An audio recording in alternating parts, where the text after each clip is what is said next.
How's it going, guys? Welcome back to another installment of Inspirational Guns. So this month I'm checking out another really fun one. It is going to be the Thompson Center White Mountain Carbine. This is a very cool little carbine.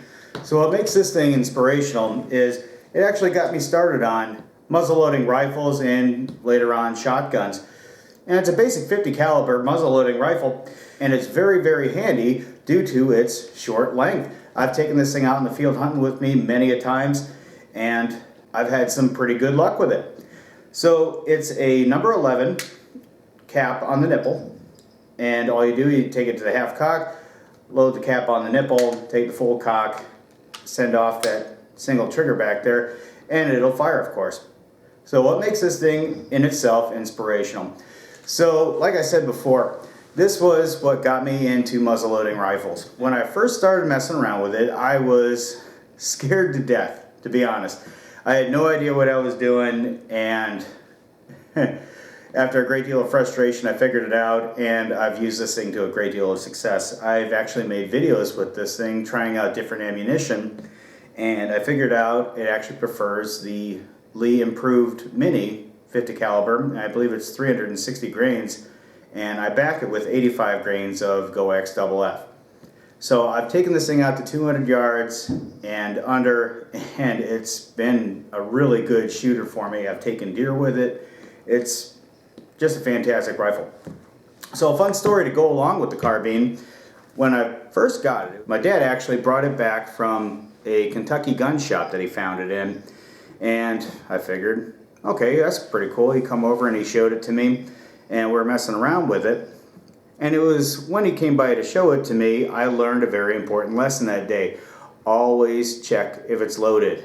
Always check if it's loaded, no matter what. No matter where you get it from, always check if it's loaded.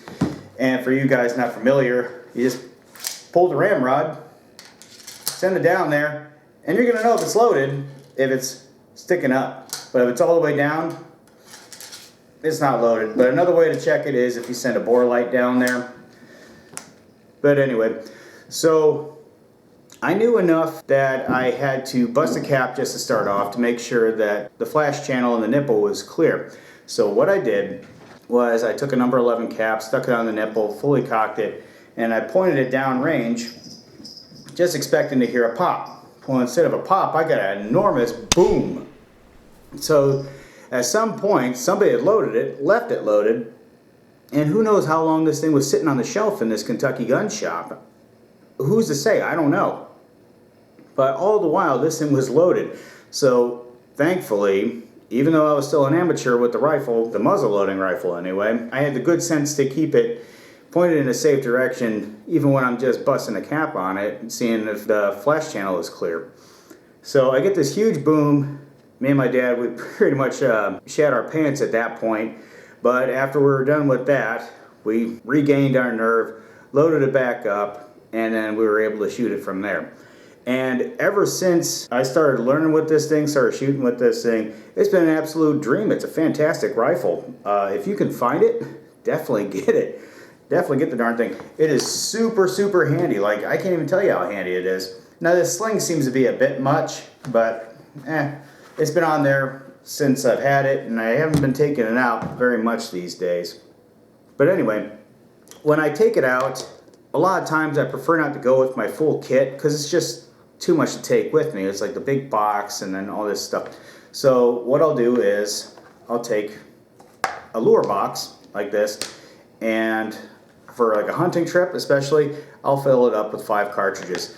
And you might recognize these cartridges as being very similar to the old style Burton Mini cartridges, which they pretty much are. They're inspired completely from that. So of course I've got the 2 separate sleeves in there, one containing the projectile and the rest of it containing the charge, 85 grains of FF Go X. That's been my most accurate load, and it's been really good for a hunting load as well. Now I can already hear you taking this thing out hunting, and I got these paper cartridges. Aren't those going to get wet? Well, yeah, if I carry them loose, of course they would get wet. That's why I keep them in the plastic lure box, and I just keep it in my pocket. That way, when I need to load up, like after I get in the stand or maybe in the blind, or if I need to reload, just real quick, dump it, load it, and it's ready to go. Well, anyway, just a real quick video on the White Mountain Carbine here.